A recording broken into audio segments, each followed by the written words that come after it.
Skinner! How about that? For a change, we got to win.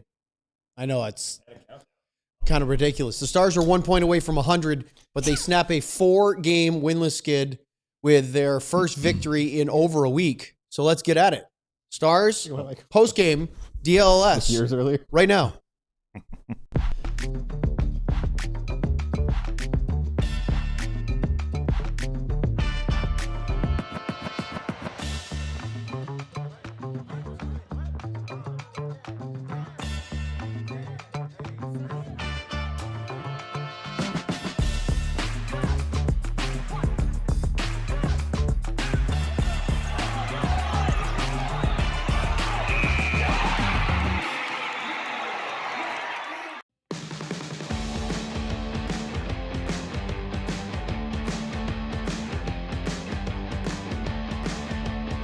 All right, tweets out too.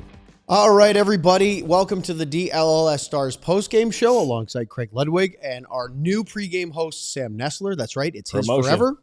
You get to do them all. Yep. I'm Owen Newkirk. Of course, our producer, Which Ryan camera? Vaughters, is behind the camera. And before we get into everything, I am wearing a Rangers shirt, but it's not one of the new ones because now we have opening day Rangers gear for the new baseball season. 2 different color hoodies, the DLS Rangers t-shirt, 2 different hats, great looking gear. And I would argue that Sam needs to own every DLLS hat we have. He should get them all. He should be our guinea Those pig. are flap rims. They wouldn't fit my head. He should try them. And if he doesn't like them, then he can tell us why or why not. Actually, fun fact, since we're talking about this, Guinea pig. let's derail the show immediately. I got all 3 of our hats, not the Mavs hat, but the other 3 in that new hat collection. And I didn't like the green one. The Stars one. The one. one Luds had, the DLS green one that was kind of flat. I found it the other day. I guess I didn't return it. So it's just anybody wants a free hat. Maybe that'll be the prize. Why don't you use that for our college? Yeah. Maybe if that might be our prize. College hockey bracket. One of them. One of our prizes will be the hat that I forgot to return. There you go. Yeah, but you're not going to win. Oh, that is very, very confident from Ryan Vaughters. I already have that one. You can always gift it as a lovely gesture. Is it free of? That's a great question. I haven't worn it. So you haven't? Is it still in the wrapper? No, I put it on my head. So it's done. That's my point. Has it been deloused? Yes. Katie put it in the dishwasher today. Okay. Wow. This is the kind of show we got on a Saturday. All right. Let's start with this. I've done that. It's nice, Luds, to get a win. Put your right? hat in the dishwasher? Yeah, does it work? Huh?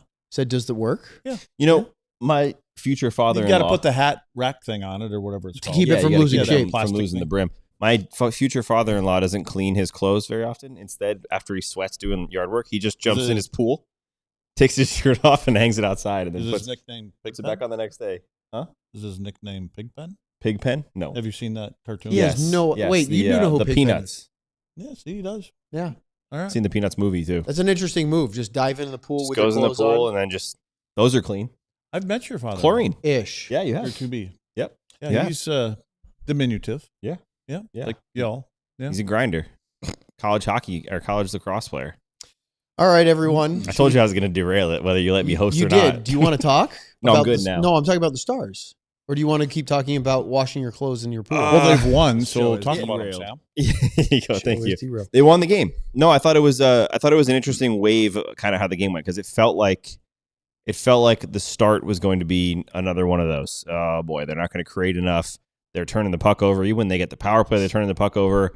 But I give them full credit. They hit a certain point in that second period where they just stopped doing the silly mistakes and they put all the pressure on Pittsburgh. And then again, credit when it looked like maybe they'll get in more trouble later, they held on. So I was an impressive win. And this, to me, was an actual step forward, Mike Hryckowian. If they don't win that game, it's probably a little more difficult to swallow, only because Malkin's not in the lineup, Crosby's not in the lineup. So they was it perfect? No, but I felt that as the game moved along, they got better and they did more of the things that they need to do going into the Philly and Boston games. Well, the big storyline for me, aside from Sam Steele, which, by the way, Sam says he's going to do the entire third segment talking about Sam Steele, is the return of Mikko Rantanen. And, Luds, when you see the Rantanen back in the lineup effect Yep. He had a goal and assist. Obviously, that's a direct effect. But Yep. look at that. We got a Moose Crossing sign now. How about that? I like that, Ryan, a lot. That's really cool. If you'd have been here for the pregame show, we opened up with that. So you guys started with that. Yeah. So anyway, I had a conflict. I was coaching my U18 rec soccer team. They had a game today. We had to do that. So I missed the pregame show. We won, by the way. Thank you for asking. And ask. I know you did. I'm talking to the viewers here. Sorry. No, you already. Look, You listen, guys Sam selfish. asked immediately. You guys are selfish. They didn't ask. But Luds, like getting Rantanen back, how do you feel that watching today it affected the rest of the group? Remember what I said in the pregame show? No. Oh. That's funny. You know what? His very first shift was obviously short because they didn't get the matchup they wanted. So Mikko touched the puck twice and lost it twice. And I thought, well, that's okay because it's a little rusty. But he was probably in his mind, oh, wait, we got to change right away. So he comes off the ice. The rest of the game for me and his passing in particular, obviously the one-timer shot and what he does on the wall and coming in his own, honestly, I felt like he was just in the Bahamas and he wasn't injured. Yeah. I just felt his comeback or returning to the lineup seemed seamless. Now, what did he get 20-plus minutes? Because I didn't even look at that. I'm guessing the way 1857. What did he get? 1857. Okay, so they laid off him a little bit, kind of work him in a little. So I love how It helped that they went up too, and he didn't play the last three. I like three and the a half fact more that minutes. 19 minutes is laying off. But it's true. He's for him. 24, 25 minutes. Yeah. I mean, he's going to be out there all the time, and he stays out for the whole power play a lot of times. So, no, I thought, if it appears that he is close to, and this is why they hold him out and make sure. And I like the way Gully did. Well, we're going to try to get him into one game. We're hoping versus what he's done a little bit earlier through the season. Well, no, he's going to be back. 99.9%. He's going to be back. And this guy's going to be back. Yep. And then we got to kind of kick the can down the road. So anyway, all in all, real good return. And I think it's an uplift, not just for the fans and us, but it is for the rest of the guys in that room. This is a softball question for you. Not literally, but Luds figuratively. is a big softball player. He is. Who had the most power play time on ice for the Stars today? Did you just say Sam Steele? Ryan just muttered Sam Steele behind the camera. I'm guessing his microphone wasn't I'm on. going to say, off the top of my head, I just think of Robo. He had the puck a lot. So was it Rantanen? It was Rantanen. Well, and that's okay because he doesn't work hard on it. Robo was only a few, 14 seconds less, but Like 6:28. Rantanen, if you ever watch Rantanen on the power play, he knows where he is. He knows where his house is. He stays there. He moves the puck. He goes there. If the puck goes down, he goes to the blue line and he stays there because he's not part of that. I guess we're calling it an entry. I don't know what we call it, but sometimes it doesn't work as well. But he's part of that. He's not part of the entry. He's part of everything else that happens. He is everything else that happens once they get set up. The bottom line is everything goes through him. I mean, you can think it may go through Robo or anybody else, but it goes through Rantanen, and you can tell. I mean, it just seems a lot cleaner and the passes, and he can break a penalty kill formation down with the passes he makes through the seams and the little saucers, and so it like I said, it's great to just have him back on the ice there.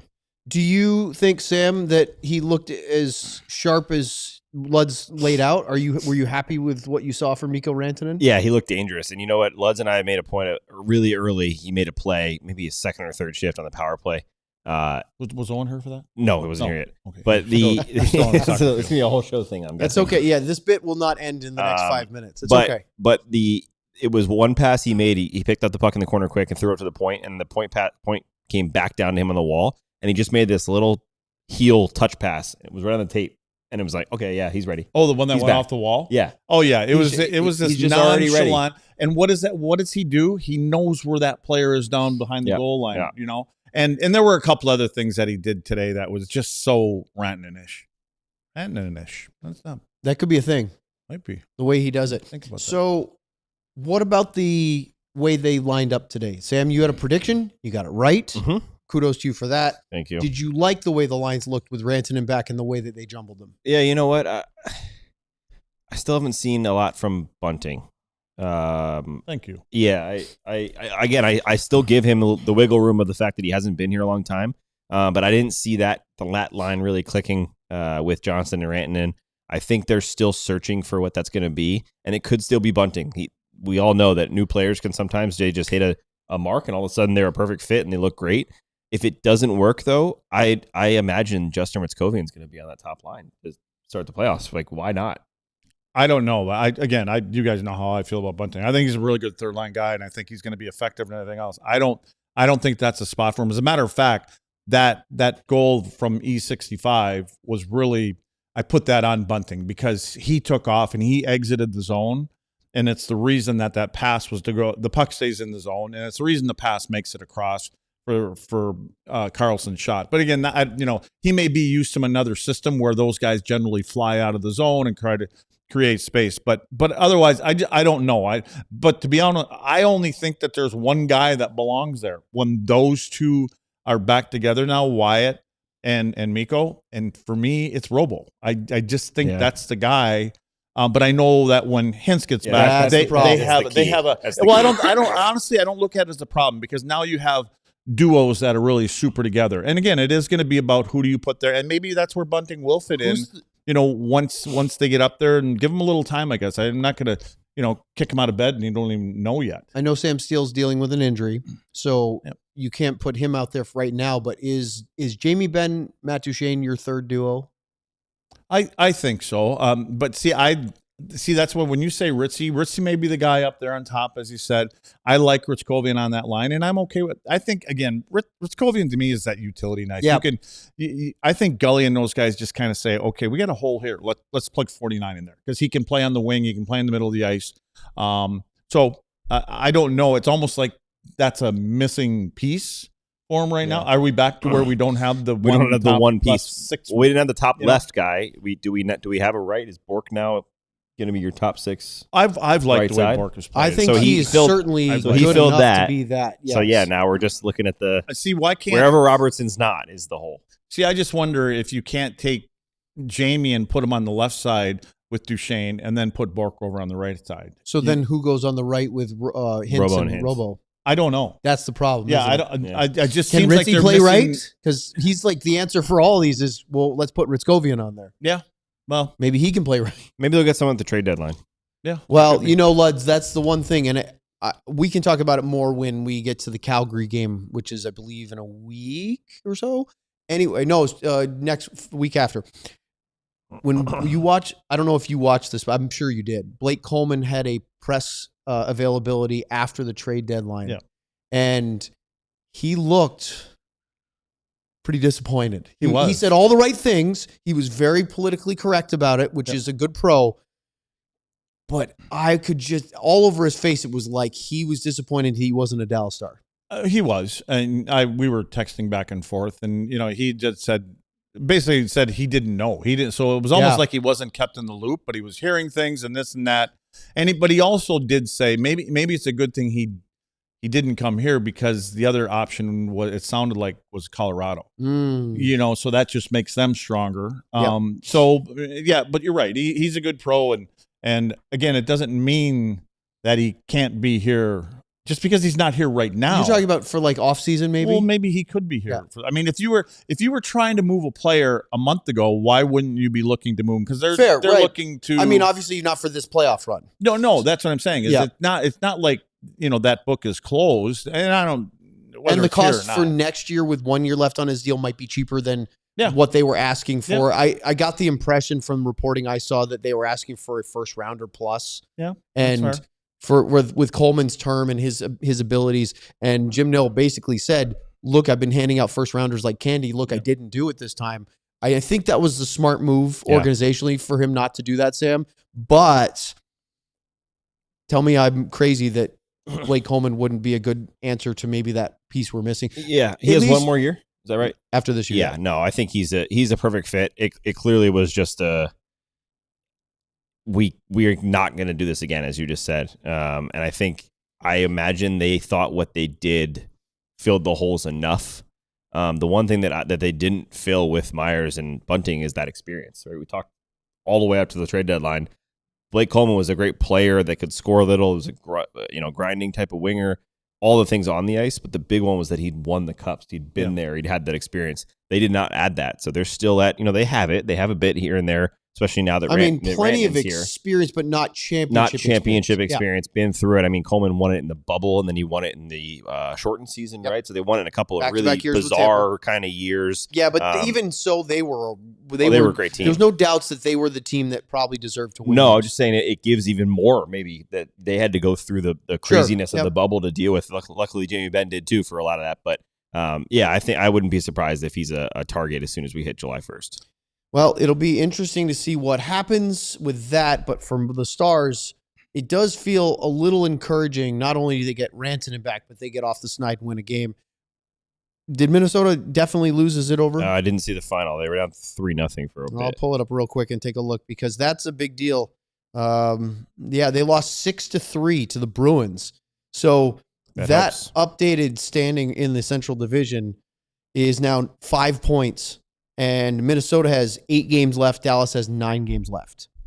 I'm not saying it's mathematically feasible, but I wonder about a week from now, or was it early April? So it's a week and a half maybe when the Stars play the Wild again. I don't know. I don't think either of those games. They might be stuck. As much as I want to pop those Colorado-Minnesota games, it kind of feels like they're just going to keep chugging along to the point where they're all separated by a few points and it never really gets that close. That'll be a weird interaction knowing you're going against a team that there's a lot of pride and a lot of animosity, and you're probably going to see Minnesota in the first round of the playoffs in a week or two later, and yet you have to play basically a glorified preseason game except the stats count. I would imagine that'd be a little strange for the emotions. Doesn't it seem like they're used to this, though? Doesn't it seem like they play? I know they don't play them every year in the first, but it sure seems like it's been a lot of Minnesota in the first round. And well, that's the divisional format. Yeah, so, and again, I really believe that's why Bill Guerin did a lot of the things that he did. It was, because you kind of play the same team. And because what did he do? I don't know if this is exactly why, but when Dallas started to get a little bit more physical, and now we're implementing a little bit more physicality from all 4 lines. You're trying to get that out, big emphasis. And so they're definitely, ways ahead of where they've been the last couple of years. What does Guerin do? He goes and he brings in Nick Foligno. And so he does those little things, and it looks like, okay, this is the way those guys want to play now. Well, then this is the way we want to play now. So maybe that's a little bit of it. It's a very interesting, he does this, he does that. How are they going to respond? And it should be a fun series. I have a feeling it's probably going to be Dallas 2, Minnesota 3, and that's your first round matchup. But we'll see what happens. Up next in the post-game show, we will take a look at all the goals. Time to break it down. Stars beat the Penguins. Talk about some more stuff. Here on TLLS. You know that moment when you think, where are my sunglasses? Oh, I left them at the beach, or I left them in my car. Or if you're Luds, you maybe left them on the roof of your car. Well, that's a tough time because you think, oh, I got to go out and spend $200 or $100 on new sunglasses. Not with Shady Rays. Shady Rays will replace your sunglasses even if you lose them on day 1. No guilt, just replacements. Shady Rays is great. They're light, they're pretty affordable, and they're great for all kinds of stuff. They can look fancy, they can look less fancy. You can be beaching it. They have every style that you possibly need. And if you're like us at DLS, you're rocking them almost every day. Shady Rays is the eyewear that has your back. So go to shadyrays.com and use code SRDLLS. That's SRDLLS for 40% off 2+ pairs of polarized sunglasses. They are the best sunglasses you can get. Go to shadyrays.com right now. Use the code, sign up. The World Cup is coming to Dallas this summer, and you need to be ready with AirDNA, the leader in data on short-term rentals, think Airbnbs, and they just released a free calculator to see how much you can make renting your home out for the World Cup. This is a massive global event. I don't think anybody quite grasps just how big of a deal hosting 9 World Cup matches, more than any other city in Dallas, is going to be for the influx of fans, tourism, etc. So how can you then cash in? You need to go to airdna.co/stars, and they can give you a model to see just how much you could expect to make if you rented out your home. What would you do with the money? Maybe you would go to the World Cup. Maybe you would renovate a bathroom, go on vacation, save for your kids' college, whatever you decide to do. What you need to do is go to airdna.co/stars today to find out more. All right, let's get into this one and break it all down and pick up where I missed, although I did catch up watching the game as I screamed not only down the tollway, but also here in the studio. So I'm feeling good about what I saw, minus missing out on the witty, clever banter that I'm sure was very contagious in the first half of the hockey game. Yeah. So let's go to What the Puck with Luds. And the What the puck? first scoring chance of the game ends up in the back of the net. That'll keep the natives satisfied and quiet. And it was a power play goal. Yeah, mention Anthony Mantha's name in the pregame show. He's been a guy that's kind of flown under the radar a little bit for Pittsburgh this year. I think this is his 27th goal of the year. Anyway, here's what he does. He just sets up shop. Now, here's my issue with it. So that's one thing. That's where he goes. But I think you need to make it a little bit more difficult on players to get there. And so I kind of highlighted Essa on the left-hand side and a little circle thing there, and then Miro. Both of them basically staring at the shooter. And now look at what Jake has. I mean, they're in my opinion, they're not doing anything to make it difficult for Mantha to get there. And there is a bit of a philosophy saying, well, if we get in there and compete, now all of a sudden there's two bodies there. But nobody even competes with them to kind of impede them a little bit. And we're going to revisit this on another goal lately. But ultimately, this one here from Jake, and Mantha's not a little dude. I mean, he's got to be 6'7" on skates. He's a big guy. 6'5", 6'6", 6'7", and so he takes up a lot of Jake's vision. And there's not a lot that Jake can do about this one. But then again, the two defensemen, in my opinion, don't do enough to not allow him to be where he's at. Yeah, it's funny with Mantha, Luds, because I remember I was in the AHL, so it was a long time ago now. But he was coming up through the Detroit Red Wings, system of the draft. They were playing him in the AHL with the Grand Rapids Griffins, and they thought he was the next big NHL superstar because he checked all the boxes. He was, big, strong, physical guy, great skill, could score, had all those qualities. Actually, in not the same stature exactly. Kind of reminded me a little bit of Dennis Gurianov, where you go, oh, well, check this box. If you build video game guys, he fits all these. But in the end, it just hasn't worked out. I mean, he's still a very good NHL player, but I think that Detroit thought he was going to be maybe the guy along with Dylan Larkin to lead them back to like playoff relevancy, and it just didn't work out. I just wonder sometimes, because it doesn't seem like he just seems like he's a net front presence guy. Yeah. That's what it seems like. He kind of like Val Nichushkin. I mean, Val may have a little bit more skill hands-wise, but Val is so good in tight, and he takes up a lot of space. But he understands who he is, and he understands where to go. And if you can end up being a 25, 30 goal scorer, and I would imagine that when Malkin and Crosby are in the lineup, they're pretty happy with him parked in front of them. Oh, I would think so for sure. And with Mantha, of course, he is such a big body that... And his dad was in Pittsburgh, too. His dad played... I looked him up. I said, Sam, I'm not sure, but his dad played... I wasn't sure how many games. His dad, Mo, played 650 games, I think, or so. And he still had more points. What a resurgence for Mantha, because he hasn't scored this many. I mean, this is a career high, Luds, 27 today. Yeah. And he, the last 2 years, had 4 and 3. Now, injuries and didn't play much, not a lot of games. He was a 20-goal guy in 23-24. Again, he only played about 56 games. So, but he hasn't had this kind of offense since basically the first, second or third year with the Red Wings. And this is even beyond that. So I think a bit of a surprise at this point. Think about if you would take Crosby and Malkin and kind of compare them a little bit to Rantanen, like a guy that can put the puck on your tape, and you park yourself in front of the net, or even, again, off the skates and things like that. Those two guys, that's what I mean. Those two guys have him taking up space. And how many of those pucks probably hit him with those two guys running on the power play, and just gets credit for a goal that way? 7 of 27 power play goals. I'm not saying that all of them went off him and in from 2 feet, but you'd assume that a few of them definitely did that. So it's 1-0 Pittsburgh at that point, and Dallas didn't do a whole lot, and Pittsburgh had a few chances or so, and then all of a sudden a penalty was called, and it was Anthony Mantha for high sticking, involved in the first period. And after that, not a whole lot of Pittsburgh Penguins hockey in that first period. What did you guys think about the 5-on-3, using the timeout, trying to reset the big group for 37 seconds? It looked like, by my going back and watching it, that Robo had a pretty dangerous chance, one-timer from the right slot, and then after Rantanen missed the net, he had one he was wide open in the right circle, but it didn't feel like there was enough urgency on that 5-on-3. I guess for me, I think I even said to Sam, calling a timeout. Weird. That early in the game, Yeah. was it like 7 minutes to go in the period or something like that? I remember 7:23 looking up at the clock. I'm going, calling a timeout already, huh? You never know if you're going to need that at a game to get a little rest on a. So again, I don't know. I mean, maybe that's something that was important in the game for Gully. Hey, we want to get on here. We want to take advantage of this. Maybe we can get 2 goals off of this power play.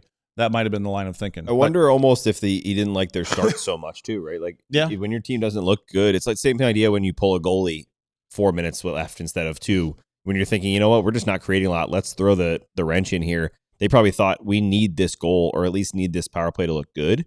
It didn't really create a ton. Unfortunately, in that whole first period, all their power plays, they were turning the puck over like crazy. Coming out of their own end was just Penguins rush after Penguins rush. So it definitely didn't create momentum, but also in a way it did. I don't know why, because it didn't feel like it did, but they definitely took some of it out of it because they were the better team. You think there was anything to let our new shiny penny is back in the lineup, and let's give him a little bit of breather because he's going to be out here for the whole 5-on-3, 5-on-4. I don't know. So I'm sure Mike Hryckowian, that's a great question we would like to know, but Hryckowian will probably ask what size skates Rantanen has or something. I don't know. I love this. I can't wait till we actually bring Hryckowian on again and you just grill him about his questions. It'll be really funny. We're building up a little file of them. That's right. Yes, a collection of Hryckowian's greatest hits. What's this? So at that point, it's 1-0 after 1. The Stars only gave up 4 shots on goal to Penguins in the first period, but they're down by a goal. Second period, 2 minutes in, and Luds, it's Sam's favorite, but it's also a guy that we all have gotten enamored with. Justin Hryckowian, Ritzy Ritz with number 12. Yeah, and I was happy to see Blackie get in on this. I've liked Colin Blackwell. I mean, again, he works hard. And you know what? It's the little move that kind of creates this right here is he ends up getting his head up. He takes the puck in below the dot there in the faceoff dot. What he does is he basically frees this player. I think it was one of the defensemen, but he freezes him and he's selling shot here. Then you get the defenseman to stop his feet. He stretches his stick out. Blackwell gets this nice little move. Yeah, he goes in to pull it in the middle of the ice. He loses the puck or goes off the skate and somebody's sick. But again, credit to Hryckowian hanging around the front of the net. That's what this group does. They hang around the front of the net and he gets rewarded for it. And here's a little bounce off. That's the a great skate. picture just to show how much they're going to the net. Look at all 3 of them right there on top of the pay. That's perfect. Exactly. And that's why the points open up too, because all of a sudden, typically you're trying to match the numbers. They bring people down. And if you kick it out to the point, you got plenty of time. But because you're hanging around that area, you get rewarded for it. The other thing is you can tell here Skinner has no idea where the puck is. No idea. Again, that's about traffic. Traffic brings in the other team. And so he can't see through anybody.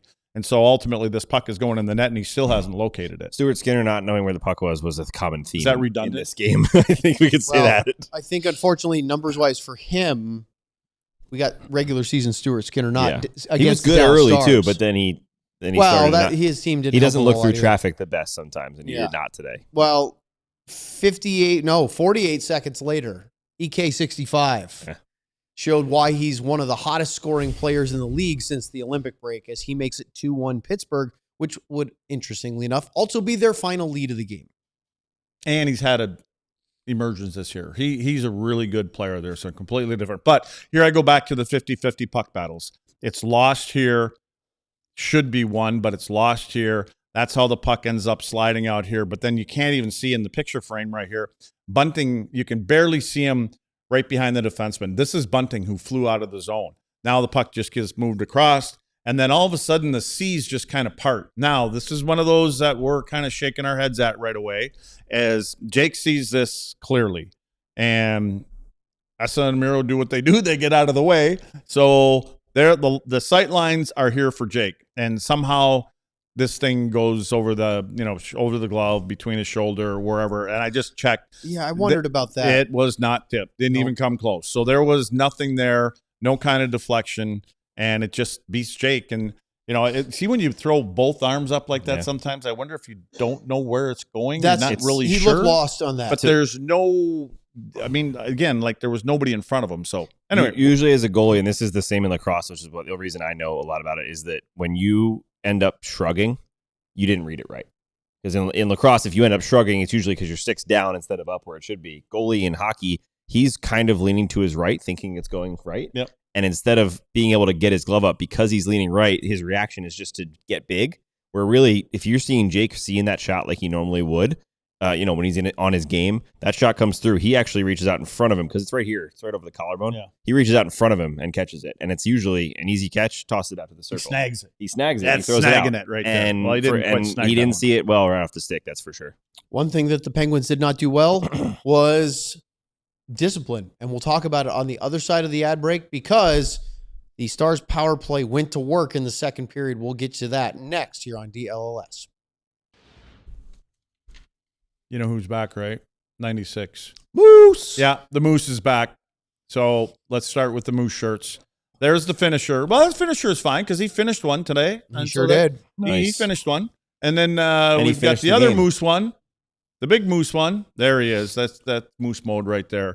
I had that shirt picked out too, and I just didn't know he was playing today. And we might as well follow it up with the Moose Musketeers, or what's the Mafia? Moose Musketeers. That's not bad. The Finnish Mafia, otherwise known as the Moose Musketeers. There's one extra, but there's the Finnish Mafia hoodie that has no strings, or that's actually the shirt. We do have a hoodie, though, too. Oh, yeah. There you go. That's the hoodie. Pick one of those up. Everybody here in Dallas, you may need that this summer. I hear there's a cold spell for 2 months coming up. Yeah, look, lads, I wanted this new sweatshirt I got to be just like the Finnish Mafia one. Yeah, but it's got strings. I cut the strings out. Did you? Yeah, no strings. Sure it got stuck in the dryer and yanked out of my sweatshirt, but I did cut the other side and out. you don't know how to thread them back through, do you? No, it ripped I think you're up, the Sam. whole string out. Right. You know how to thread them back through? No. Okay. There's no string here, is what I'm saying. That's on this right. side. I'm telling you, it's stitched. And then back here. Trust me, use Katie, the safety pin I got you. See, Luds knows, and that's such a great it's move. It's stitched right here, though, so you can't go through the middle, guys. Safety pin. This is Use the important. safety pin. This is where it's important. These are the facts. Join us Supporters Club if you want to see us debate things like strings in sweatshirts. But really, exclusive emojis, exclusive badges. You get your name pops out here in green. If you're looking at the thing, I'm looking at myself not being green, so somebody fire me one of those babies for free. I'd love to be a Supporters Club member. But you also get exclusive behind-the-scenes videos. Did you just beg for a Supporters Club membership? Yeah, because I'm trying to watch videos. Ryan says, "Oh, Sam, your video's up," and I go on and it says, "You need to be a member to this channel." Get off my back! I work here, bro. Anyway, join us Supporters Club. Right, meow. Hey, Talking to you. Hey, Luds. The suggestion is Moose Musketeers combine sweatshirt Moose on. Musketeers and call them Musketeers. That's a good idea. So Musketeers. Musketeers. Thank you, JCPQ4UL, for the suggestion. I like it. All right, let's talk about the power play because, while Dallas had a bunch of opportunities in the first period but failed to score, we got a 40-goal scorer getting the power play going in the second period. Do we have the sound clip about we should probably pull up the Robo shirt. I mean, I forgot the Robo shirt, and I did mention this in the pregame show that Robo was going to go get a goal. And I know I expanded on it and said if he gets one, he's going to get three. But that's on him. That's not on me. So there's the Robo shirt, and he follows it up with number 40 tonight. So this one here, again, traffic. Have traffic in front of the net. Exactly what happened on this one here for Robo. And look who's standing there. 6'6" Wyatt Johnston. That's what he's listed at. But what he does is he brings a defender there who's trying to deal with him. And again, not on Skinner on this particular one here. But what is so cool about this goal that Robo has here is I think I got a couple of these shots here. You'll see where Skinner is looking off to his right. So he's trying to look around the right side of Wyatt Johnston, and Robo gets his head up, and he can see where Skinner's looking. So what does he do? He shoots to the opposite side of the net, which would also be Robo's right, Skinner's left. And here you can see it. Robo's looking over here, or Skinner's looking to his right. Robo sees a little opening here on the left-hand side. Wyatt Johnston. Yeah, and I know, it's just crazy. So, so anyway, good on Robo. I mean, this is what pure goal scorers do. You know, they get their head up. Everything slows down for him. Any other guy, like if that's Sam out there, he thinks there's three guys that are going to get to him. Robo slows it down. We're talking about steal. He picks his spot, and then you're at the tops of the circles, and it's just one of them wristers that's probably going 80 plus. He was almost surprised that it was so open, that net. Yeah, right. It was really. You just saw him. Did you ask him? No, you just saw his face. He picks his head up, and he's looking for a pass, and then all of a sudden he looks at the net. Oh, wait a minute! Wait a minute! The whole net's open. There's a soccer net. There's Owen up there broadcasting a game right behind the soccer net. Yep, I do not do the long Andres Contour goal call though. That's his bit. You should. I could. That's not my thing. All right, so that's one power play goal, but we have got another one for you, and it's Senor Moose. What's moose in French? I should know this. Mooses. No. Here. Mikko Rantanen's back. Ilan. Huh? Ilan. That didn't sound right. Ilan. Okay. Yep. Here's Le Gros Ilan. Nice. That's the large moose. So here's a 50-50 puck battle. You know he's back. He competes. He finds a way to muscle himself. Yeah. This puck here, there was actually another one. He wins up on the wall too. And so he recovers the puck, ultimately gets that puck. Another puck battle here. But here's the kicker. Look at where he's facing. Here's that vision of his. He's looking down into the corner of the rink, and he makes this pass on his backhand, which is another rocket of a pass, and goes all the way over to the far side of the ice. And I believe he's passing this over to Robo, and it is. Now, what Robo does is Robo had already made one pass down the ice, and then he curls back up again, and he's coming downhill here, and everything he does is looking at the net to show that I'm taking this shot, which you already saw him score, so why not? But what does he do? He slides a bullet of a pass over here to Rantanen, and Rantanen gets it good, and boom. Pass Skinner. That is not sarcasm. And it's a bullet of a pass. Yeah, it was a bullet of a pass. That was a rocket, and Rantanen picked it up clean. And again, I don't fault Skinner on this one too either, right? Because you got Robo coming downhill, just scored 40. Why wouldn't he continue to shoot? But, I mean, the pass and being able to pick it that clean like Rantanen did. And you would think one of the things that goes is your timing after being away from the game for 3 to 4 weeks, but picks right up on Can you just explain how hard that is to one time a puck that is coming that fast? Well, it's so hard that I never did it well. There you go. That's a great I can answer. do it with a ball and a bat, but I can't do it with a puck and a stick like that. No, and again, that pass at the rate that Robo threw, I mean, I was surprised. I was actually surprised when I saw the pass go over there. I thought it was just going to be a pass to a pass or pass to a stick, not a one-timer. So, again, it looks like he's already back. Let's go to less than 90 seconds later when it goes from a 3-2 Stars lead. By the way, 3-2, Stars have the first lead of the night, to suddenly 4-2 lead on a one-time straight from the Matterhorn Luds. Yep. Lian Bichsel. Well, this is where the game, I think, where Gully will be the happiest, kind of completes and comes together, is traffic. And traffic in front of the opposing goaltender, and you want to be able to get to those spots. And here's R2D2. I mean, he's not 6'6", but he goes into a certain area. Now he pulls a defenseman to him, so here's some traffic. And then Bichsel wide open, and he gets everything on this. Now, look, I believe that Skinner probably can't see this with Bichsel being left-handed. So ultimately, but Bichsel gets it all. And he gets it all, and I was surprised on another one-timer. But again, just because of traffic brings another player in there. Ooh, and I just wanted to show this one. Look at the bend on this. Yeah, that's stick. crazy. And he hits it perfectly. And He's you're a wondering, big boy. how can a guy that's 6'8", 6'7", 248 pounds or whatever he is, and that stick not snap? It's That's the a whip great on it. shot. Did you see Erik Karlsson complaining to the official right after this one? Yeah, because he pulled his stick out of his hand. Oh, man. Oh, it was a sneaky good play. He's skating right behind the net with Karlsson, and then Bichsel just kind of clamps down and just takes his stick with him. Yeah, and that was great. Which didn't affect any of this because Karlsson Karlsson definitely would have blocked it and went the other way. Yeah, he stood in the corner. He just went to get out of the way. Hey, Ryan, back up to the picture where you can see the Penguins forward trying to stand in front of Bichel's shot, if you would be. It's a couple more back. One more there. Right there. Luds, if you're a goalie or if you're a defenseman, are you happy with where – is that Mantha? It looks like Mantha, yeah. Are you happy with him doing that where he is? Yeah, I mean, he's trying to get it. I mean, from where he is, that's actually the proper shot lane because he's lined up with the puck. So many young players will line up with the player, and ultimately that means the puck is going to go to one side or the other. But he's in the what should be the shot lane for him. This one just happens to miss him. Now, I think what helps a goaltender out in this and back in the day and out in this certain position as a forward, this would have been Carbo. Carbo would have laid down. And so Carbo would have taken up more of the bottom of the ice, but ultimately what it does, they allows your goaltender to look over the top. And I don't, there's not a lot of forwards that do that anymore. No. We don't see that too much. And I do have a fondness for a lot of these forwards that will go down from that distance. You go down on one knee. I don't recommend that because there's too big of a distance where a puck can, elevate a little bit. And you're within a foot or two, you go down on one knee in front of a shooter, it's going to hit you in the pad or maybe in the knee. But you start getting 3-4 feet away and you want to go down to one knee. So it's a lot safer to lay down, and you always make sure your head goes away from where the puck is. I've seen some guys right-handed shots, guys will lay down to their right. And I'm like, no, dude, that's where your feet go. You'd rather have it hit your foot than the middle of your forehead. Yeah, you don't want to eat that shot from that distance. That's for sure. Okay, so with that, it's a 4-2 Stars lead. Pittsburgh calls their timeout. They don't make a goalie change. Maybe they decided that this is one that Stuart Skinner has to just ride. Nobody would ever take a timeout and pull their goalie. Yeah, that would be crazy, be right? It's like foolish for an NHL coach to do that. Nice. Thank you. Well, we go to the third period. Stars with a 2-goal lead. Noel Acciari uses his body to score this one. Yeah, it was. I liked his route. I mean, from Acciari, the way he got to the front of the net.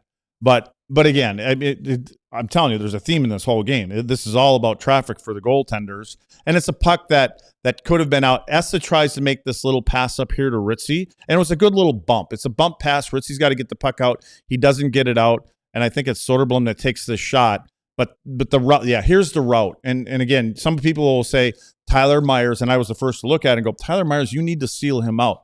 But it's a smart route from Acciari because of the way that he goes. He comes in between both defensemen and then backs into Jake's right. So now what he's done is he's taken Tyler Myers and pretty much put him on the outside looking in. Shots coming from his left. Ultimately, he's got the right spot. Hits him in the stick. And again, here's another player.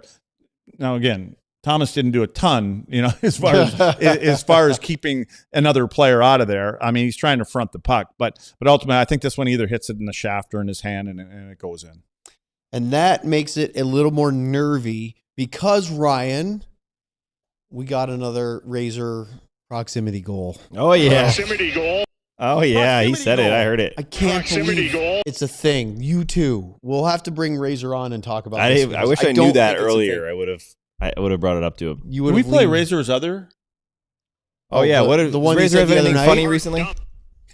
That one's the best one. I really enjoy that. Was it? A hard dump. Yeah, that one. We can't play. We can't show the picture though of the. There were two pictures. There were Luds was working on some visual one aid. wasn't big enough. Ben would fire us all if he knew we were wasting his Sam's Club. Oh, snacks. That's true. Forgot. That was a real duty. That was not snacks. It's true.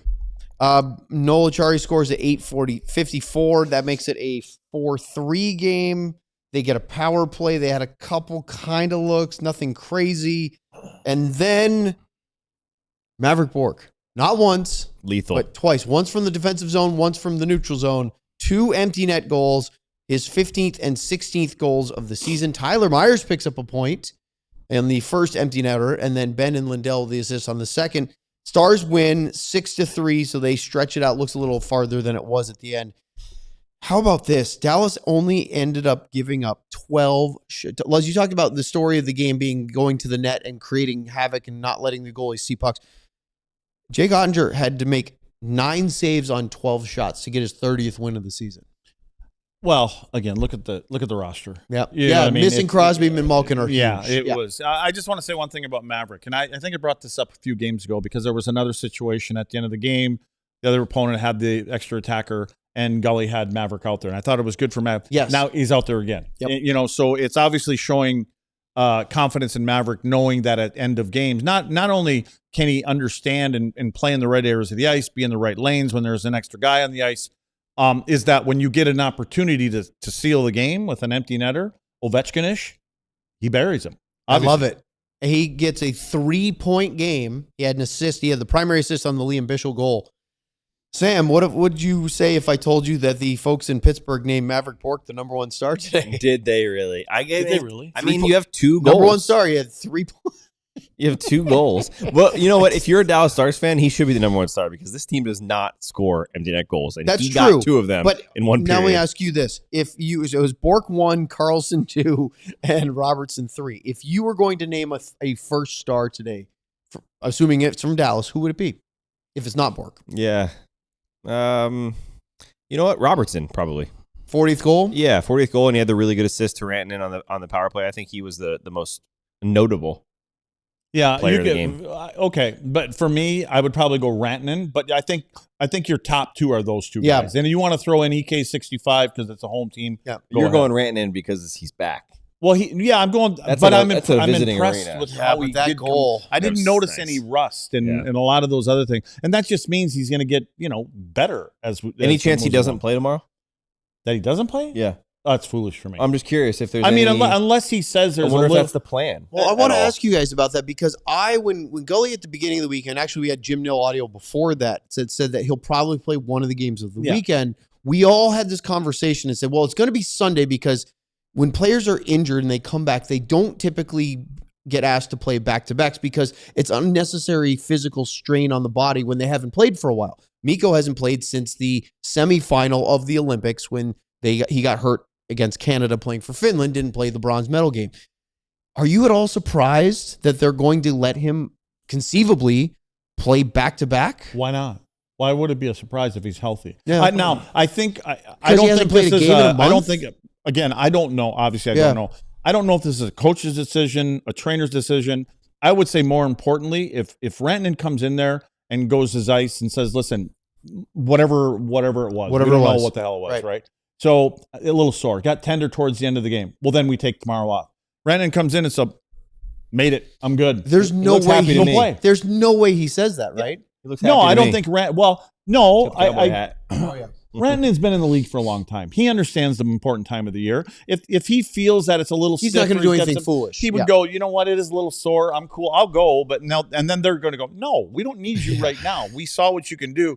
But I think if Rantanen got through this and, man, I feel great, you let him go. Yeah. Is it also because it's Mikko Rantanen and the style he plays compared to somebody, let's say, like Rope Hintz that has to use like top speed when he comes back? Yeah, I just think like I said, he's been in the league 9-10 years. He knows his body. He knows everything about it. He understands who he is.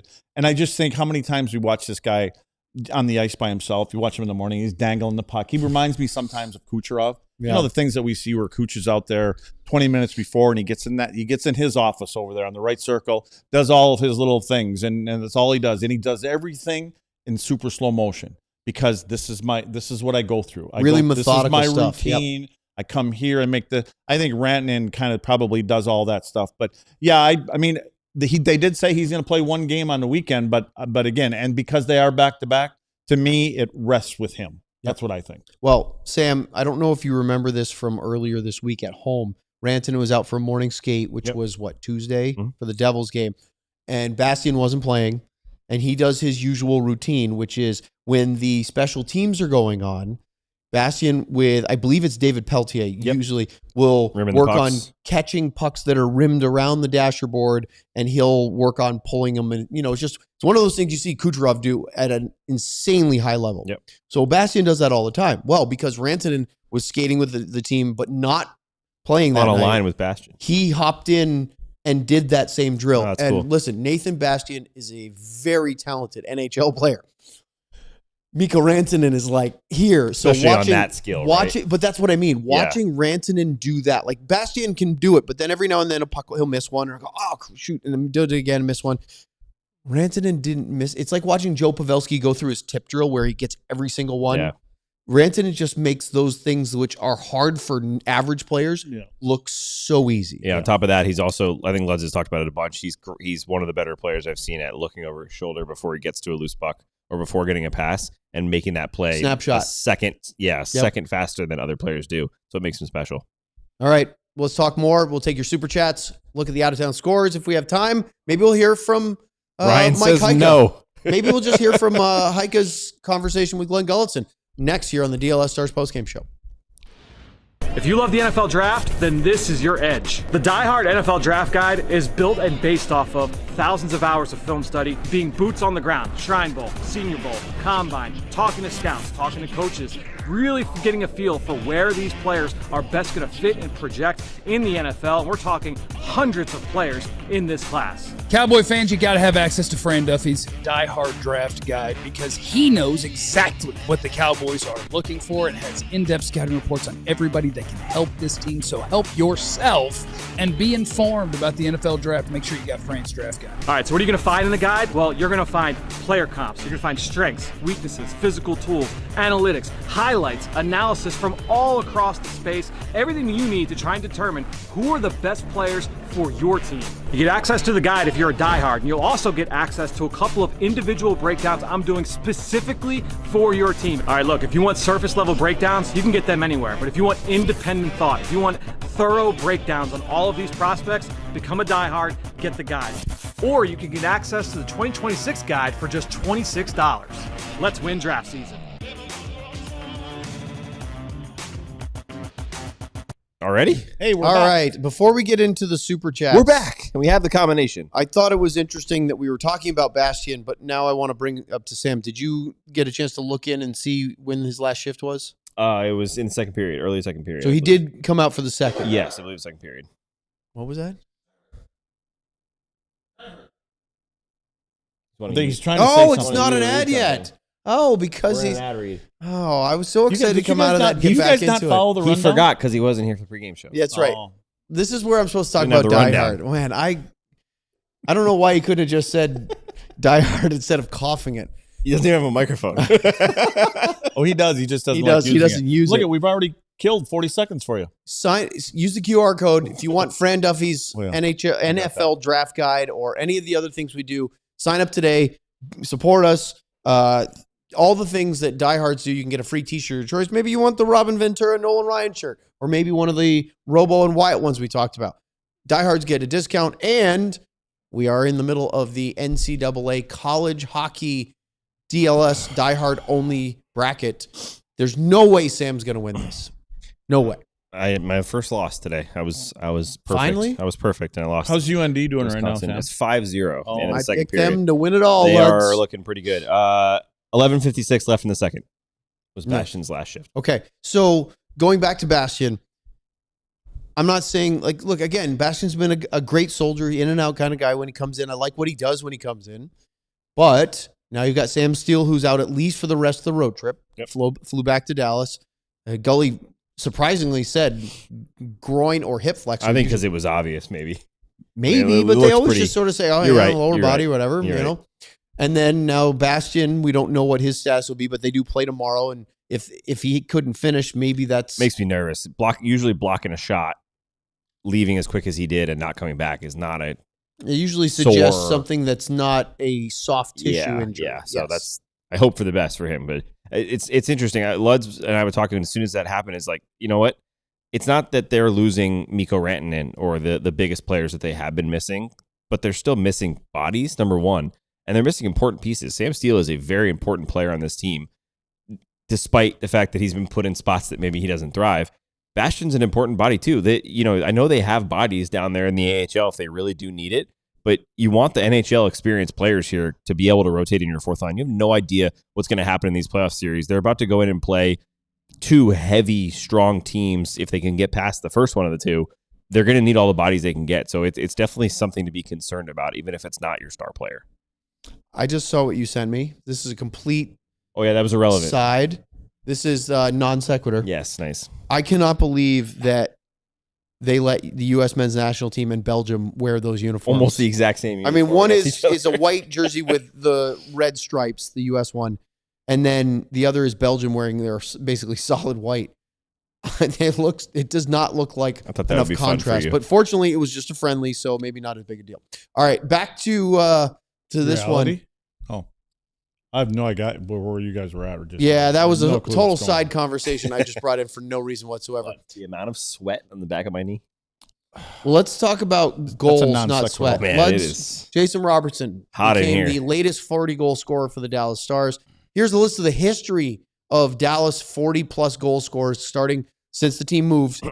Mike Modano with 50. We haven't had one Where's there Luds? yet. And as you can see, Robo's done it 3 times in the last 5 years, but now Wyatt's part of that. And this is the first time they did it several times in Minnesota, but first time since moving to Dallas, they've had 2 40-goal scorers in the same year. How old's Robert now? 26, I think 7? 25, 25 or 26, 26? somewhere right there in the middle. He's Yeah. right in a sweet spot for himself, isn't he? Yeah. Yeah. Could be getting himself a nice contract. Yep. Coming up next Here, year. He's right? 26. He will be 27 July 22nd. I believe it'll be here, Luds. Oh, you I didn't believe come it'll out be and here. just say But it. how crazy is that? 23, I think Josh Bograd just posted 23 and 26 years old are the players that were the first 2 40-goal scorers In the same year. This same Yeah. year in this team.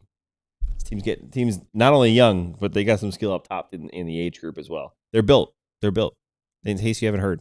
All right, let's go to the super chats. We start with Bing bong. A big old bing bong from I Love Missy 1985 with a Bourque and a Robertson. A 4-game winless streak was intolerable at this point in the season, especially when it comes to staying ahead of the Wild to maintain hold on C2, Central Division second place. Gad, we finally got a win, but we can't be complacent always. Well, anyways, welcome back, Mikko. I did read that. There's a lot to digest. Oh, it's supposed to be You know. glad, but you said Gad. Maybe I thought that was what you're going for. I mean, what do you want me to You do? can never guess. Don't put a you know? question mark in the teleprompter. Like you didn't know Burgundy will the read names. it. Yeah, exactly. So I don't think that there's that much of a threat of losing the home ice in the first round, but the complacency, and I don't know, after last year, I feel like this team isn't going to allow for that. Do you? I think it's fresh on Like their they're mind. not going to I mean, lose it's different- 7 to No, go it's a into the different playoffs. coaching staff, but it's the same group for the most part that understands that, you know, they won the series against Colorado. They ended up winning two series and going to the Western Conference Final, but it takes some time. Luds talks about, I don't know, he light switch, I think is the word you use, the switch to get in the playoffs. And Flip the switch. yeah, flipping the switch. It's a real thing where if you lose 7 in a row, and like, remember it was bad too. They were losing a bunch of games 5-1. I think their last game to Nashville, lose Jason Robertson, lose 5-1. There was not a lot of good feeling going into that. They don't want that again. You want to hit the ground running and be feeling good about your game going into game 1, because in a series against these teams, losing game 1 like this team loves to do is a huge detriment to the series, even more so than maybe in other years. They also recognize this is not the same Minnesota team that they've had to play in the past. It's going to be harder. This is you've got. I mean, Kaprizov is a better player now, and with Hughes there, they've got some toughness. Obviously, To me, Boldy is, or not Boldy, excuse me, Quinn Hughes is the big one. Hughes, Yeah. but Boldy is a different player than he was too. He's so good. I mean, they've got different pieces now. They're more of a dangerous team. They're not the team that has to fight you and try to test your will for 7 games or 6 games, and they have to play this close to the vest. We only give up 2 goals. If we only give up 2 goals to the Dallas Stars, we feel like we have a chance to win. Yep. Now with Kaprizov better and Hughes and Boldy, and so they've got some more weapons there, and their goaltender has been He's been really good. I'm not. both of them. Go ahead. What?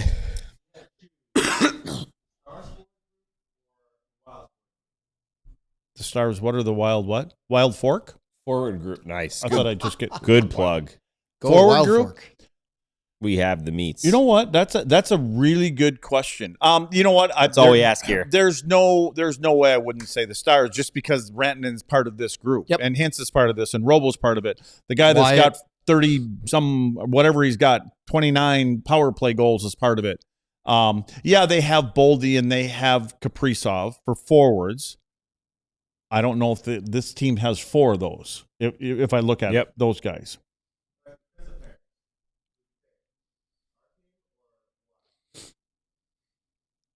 I live in Dallas, and I think Ludz's point earlier, Minnesota has closed the gap, but I don't think they've lapped them. I don't. They've caught- I haven't think they've There's caught a them yet. very, in my opinion, that there's a very slim chance that Dallas doesn't win that series of what it should be. If it does, there's some things that went wrong. Goaltending number 1 would have been leaky, and then I think there would be another injury or 2. Boy, and I think for anybody even remotely concerned about Jake Ottinger's playing the Minnesota Wild was probably the best thing for him because of the personal connection, his hometown. Yeah, he was great in that game. Always good in Minnesota. He loves playing there, Luds. He loves playing the villain. That might actually, for Jake, be the best first-round opponent. The only thing is sometimes when because I believe that there's a different level of expectations to get past Colorado, get to the next one. Should it be Colorado? Sometimes that can be a little too much. But I don't. But he is such a cool cat, right? I mean, it doesn't appear from the outside that he gets rattled by a lot. One thing I do know, and I can tell, is he does not like it when his own players are not allowing him to see the puck. Yes, no, he makes does it not well. care for that. He makes it well known. There was actually one. I wish I had one better look at, and there wasn't any good replays of it. But I could see where it was the what are you doing? Why are you there? Why are you standing there? Yeah, Either block it or and get out of the know, way. and again, I get it because I was that guy a lot of times, and you're like, I'm where I'm supposed to be. I mean, I'm sorry I got in your way, but I'm not here trying to purposely not allow you to see the puck. And you had so many years, you probably could feel Ed Belfour's glare in your back without even turning around and looking at him. Yeah, right? but you know what? I was either fortunate or unfortunate, but I got hit by a lot. Yeah. You know what I mean? And I didn't really care if I got hit by it. And so I was able to put myself in that spot where I got hit more. And it got to the point where Eddie, I mean, there were some guys that could shoot the Al McInnes and guys like that. And I you guys have heard this before, but there would be times before a face-off especially, and when they line up and they take their big shoot, let's say an Ovi kind of thing, they line up and they put them in that slot. Yeah, you know where it's coming. Yeah, you know where it's coming, and and they've got a good face-off, guys. So there's a high percentage he's going to get it. Eddie would come on, skate out before the face-off, and he'd tap me on the ass and go, "Luds, you take the bottom, I'll take the top." I'm going, "Oh, great." And you're staring down Ally Frady, that horrible haircut, and of course, about 100 miles an hour coming at you. No. One more super chat from Ardell with a Oscar Beck or Brendan Morrow and a Mikko Rantanen. The Six Flags life is not the way. Buckle up and enjoy the ride. He's talking about the roller coaster. Mikko's apple orchard is healthy and feeding the team. Who are the best passers in Dallas Stars history? Is 96 already on the list? Sergei Zuby was you just asked Madonna and Hull. Like, they will tell you, unbelievable. There was a couple times where Hully and Mo, and Hully in particular, had said, "Zuby, he goes, no, don't change your route. Go wherever you're going to go, and the puck will be there." Yeah. He just had the confidence. But Zuba, obviously Madonna. I mean, and I don't think Hully got a lot of credit for the way he could pass the puck either. And he would rip it to players, like it got there. But and I played with some other guys that were really good. But here, to me, the instant, my first thing is Zubov. I can imagine as Zubov and Rantanen played together, like they're Wyatt and Robo would be just. Saliva would be falling off their face. And other guys like maybe Matt Duchene and guys going, "Man, let me play with those guys." I think of Brad Richards too when he was here. Man, was he filthy. Not as long as tenured in No, Dallas, but man, was he filthy with the puck. And Ribeiro, same era-ish.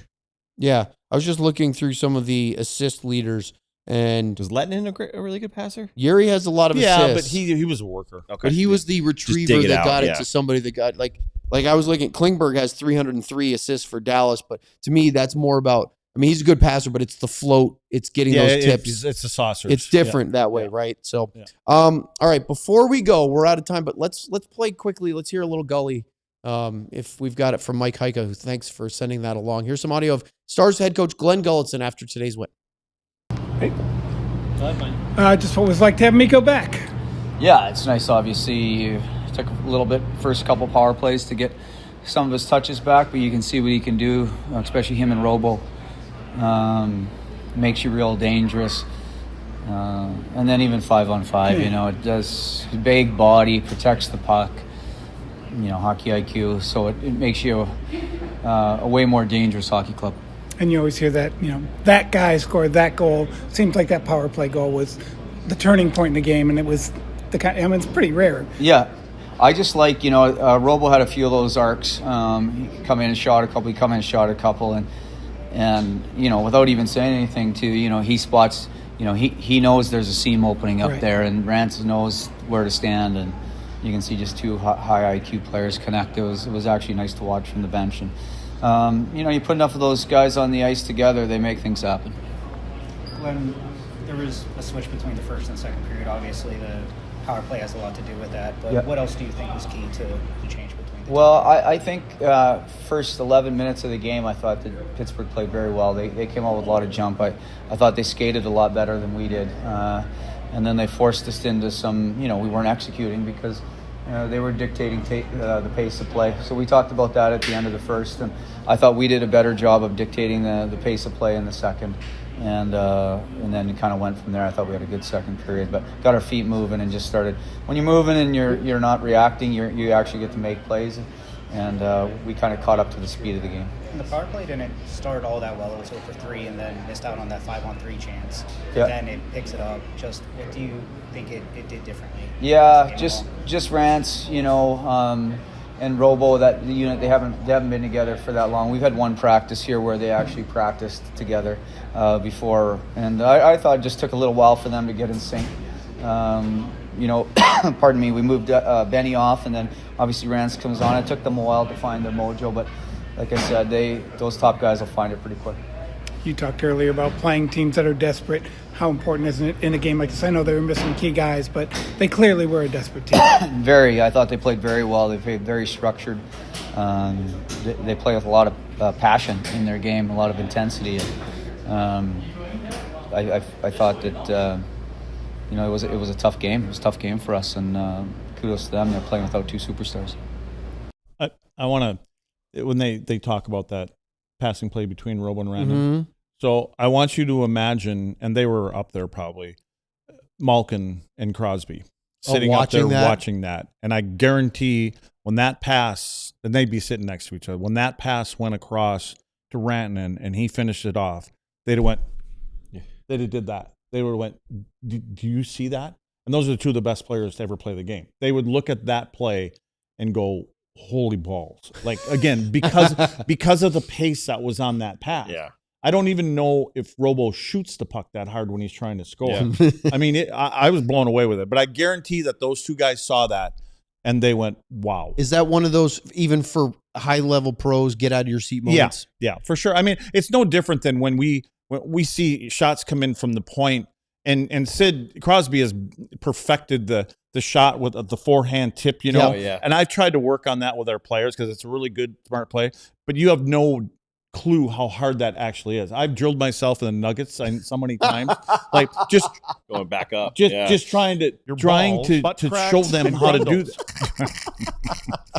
But I mean, it's but you know, and again, and what Malkin can do. What Malkin was Malkin number 100 on the top 100 players? I think and he was somebody in the didn't make 100. it, or was he 101? I feel like regardless he had of what it was, they are two of the top players. But I guarantee that those guys looked at that play and they went, "Wow, yeah." You know, that's just how incredible that play was. And then Holy balls. Conversation about them taking some time to get back into the groove, thus the inability to score in the power play in the first period, but then getting it going and getting two in the second period. Thought was an interesting point from Gully of just, they haven't really had a lot of time to work together. I'm like, well, they've been the best power play all year, but I wanted to bring this up. We all discussed probably Jamie Benn and keep Matt Duchene on just because of that, but maybe Jamie because of his net front. And sure enough, a couple times we saw Duchene in front, we saw Rantanen floating in front. It keeps that moving around. Yeah, to me, it was never going to be Jamie. I think. I think Duchene fits into what those guys all do, and why wouldn't Matt Duchene or whoever else is out there not want to be in front of the net and get hit with a puck because they want to be on that power play? Because those points add up to dollars at some point. Oh yeah. So you're going to go out there. You're going to do everything you can to do. If you're supposed to be like Matt, if he's generally the half wall guy where Rantanen is, where do you want me? I'll take a puck off the heel. What do you need me to do? So to me, to be on with that group of guys, they'll do whatever they need to do to stay there. Net front is the best position in hockey on power play. Yeah, that's my favorite. Yeah, I love just getting drilled with pucks and burying the rebounds, chipping it in, getting out. Luds, in the 100 greatest NHL players of the first 100 years, Malkin was not on that I think list. he was 1. I think somebody somebody said something like he would be 101, and everybody was wondering, how does Gino not make that team? Yeah, a lot of good players. Yeah. Well, there you go. Okay, that's just about it for tonight. Do you, Sam, think there's any doubt on? We talked about this a lot, but real quickly, Rantanen tomorrow against the Flyers. I actually think the opposite of what Lud said, to be honest. And I'm going to guess he's probably right, judging by what he's done in the NHL and what I have not done in the NHL. But I thought, if anything, if he's not playing tomorrow, it was a plan. We're going to have him play against Pittsburgh, and we're going to give him an extra day before Boston. But I don't know that's the truth. No, but because of what you're saying, it's a back-to-back. Yeah. Like if it was a day in between, maybe that's what it is. And that might be their plan that they went in with. I don't know that it is. Are you ready to go in this game? Well, then you're probably going to be ready to go on the second part of that. And that would be that game. And so that could be their plan. And we don't know the injury specifically, but like it's got to be hard to play 19 minutes and then go 24 hours later and play another 18, 19 minutes. Well, and you know, Gully said something very interesting because he said he looks good, he feels good, but this is the type of injury where you have to make sure it's properly healed. Yep. Timing. Now, look, I'm not reporting anything. This is just speculation, but that to me sounds like broken bone, where you have if a it time wasn't frame. properly healed, he wouldn't have played today. Correct.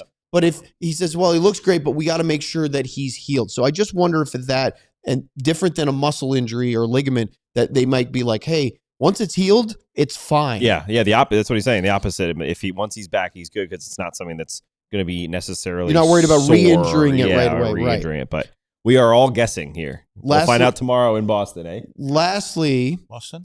Oh, yeah.